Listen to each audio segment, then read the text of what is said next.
It's time to get OSPFv3 up and running in the network. As of right now, all of the hosts in this network have been configured with IP addresses that match the networks given, and they have static routes set up between the different routers. So corporate has static routes to get to the 14 and 15 networks. Madison and Sioux Falls both have static routes to get to the 11 network on corporate. Now, one important thing to check is that the laptops should have default gateways.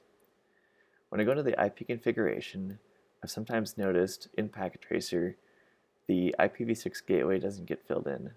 So what we need to do is flip it from static back to auto config, and you should get a IPv6 gateway assigned. So once you've verified that, we can go ahead and jump right into our configuration of OSPFv3. Now, OSPFv3 is a pretty simple thing to set up, and it's actually very similar to how Juniper does OSPF version 2 for IPv4. Instead of having to keep track of the networks, the subnet sizes, auto summary, and all of those types of things, all we have to do is tell our routers which interfaces should participate in OSPFv3. What I'm going to do is start out on the corporate router. We'll also do this on Madison and Sioux Falls when we get there. So from the corporate router, if we just get into things right away, we'll start with config t. We will go to our interfaces that we want to have participate in OSPFv3.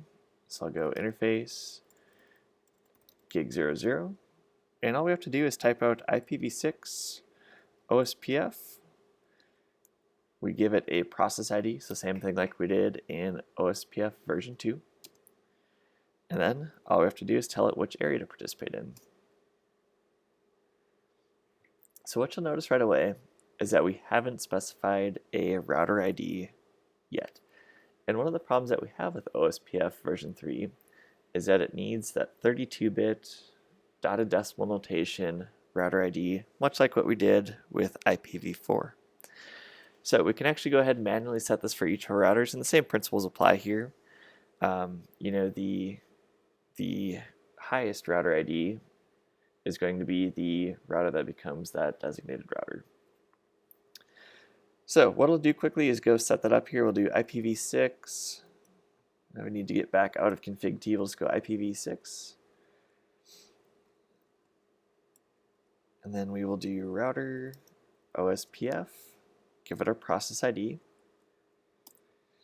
And I'm going to give it the router ID. And I'm just going to use the subnet that this router's in. So we'll go with the lowest subnet that the router's in for right now. So let's do 11, 11, 11, 11. You could pick any number here. It doesn't really matter. Now let's go back, get into our interface. So gig00, and then let's go set up OSPF, and hopefully it should go this time. So IPv6, OSPF, process ID of 1, area 0. Simple. Pick up our other interfaces here. Int serial 000, IPv6, OSPF, 1, area 0. Int serial 001, we'll do IPv6, OSPF, process ID of 1, area 0. And that's all there is to it. This router is ready to rock, and it's ready to use OSPF as soon as we get some neighbors configured. Let's go check out Madison and Sioux Falls and get that same configuration performed here. So in Madison, config t, we're going to go into the router, OSPF, what process ID are we going to use? Let's see here, we need to go router OSPF. Get back out of this.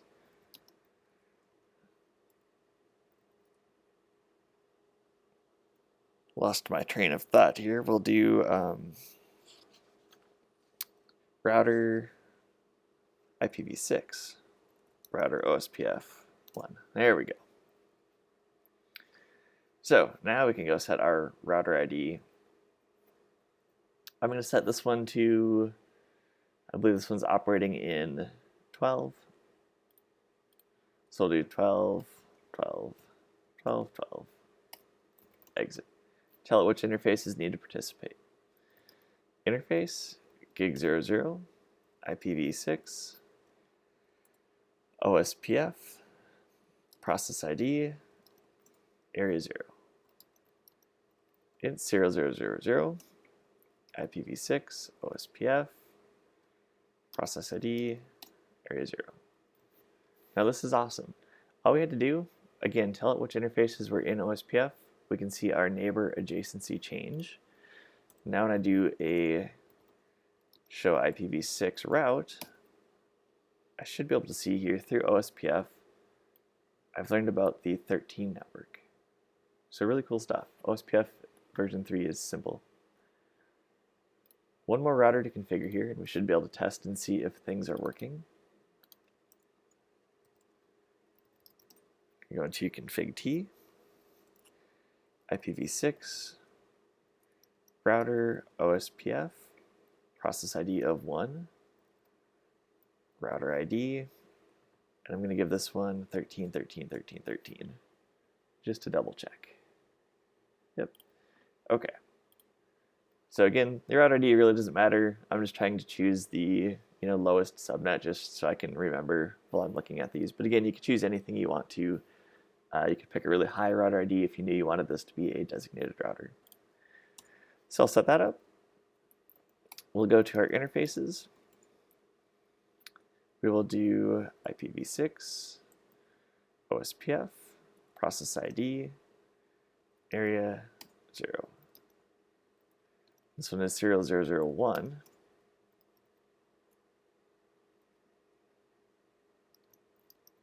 Same commands there. And we should here eventually get that neighbor adjacency change. And there it comes. So again, if I do an exit and get out of this, show IPv6 route, now you can see our OSPF routes that we've learned about.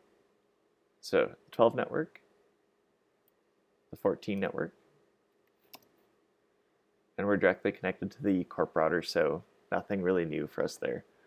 Let's see if we can ping the 14 network from this router. So again, on Madison, I'm going to find my 14 IP address here. So show IPv6 interface brief, and that would be this address. So I'll just copy it, come back to Sioux Falls, and see if we can ping it. We should be able to get back and forth either direction. Very cool. So we've switched that from being statically routed to using OSPF. Now we do have a couple of commands that we can use to sort of verify OSPF here. We can do the show IPv6 interface. We can just kind of look at what interfaces we have and what they're participating in. A couple other important ones that we can do. We should be able to debug our IPv6, OSPF, and we can do different things, adjacency, events.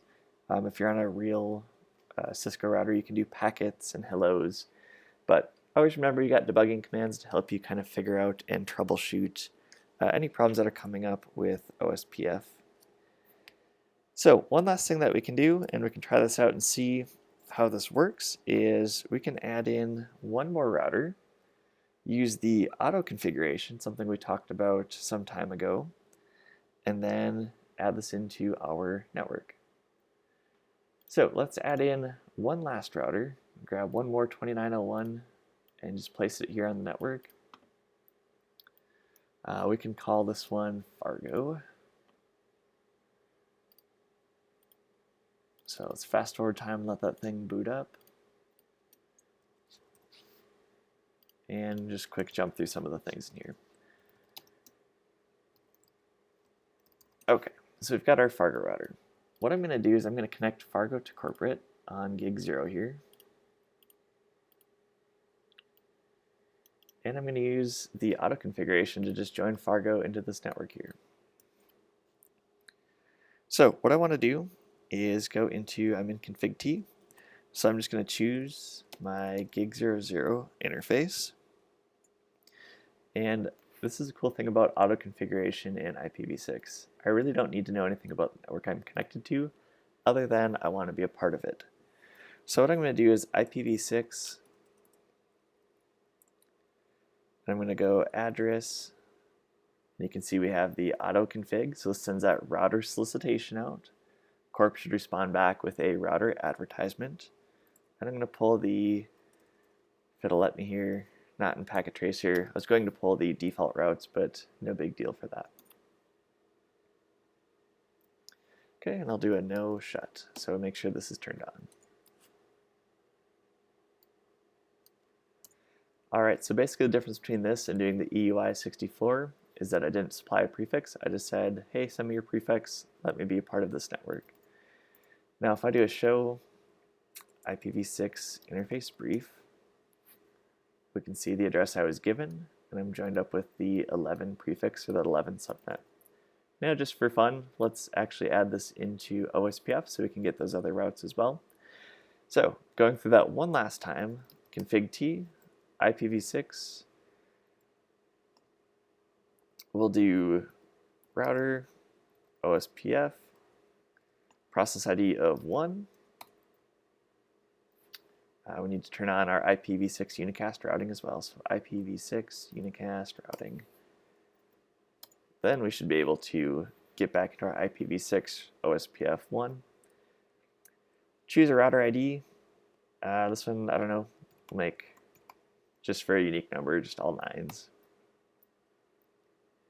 Get back out of there. We only have one interface in here, so we're going to tell that to participate in OSPF. So interface gig00, IPv6, OSPF, again our process ID, and which area we're operating in. So give it another minute or so, and we should see that neighbor adjacency change, and all of our routes come through to this router as well.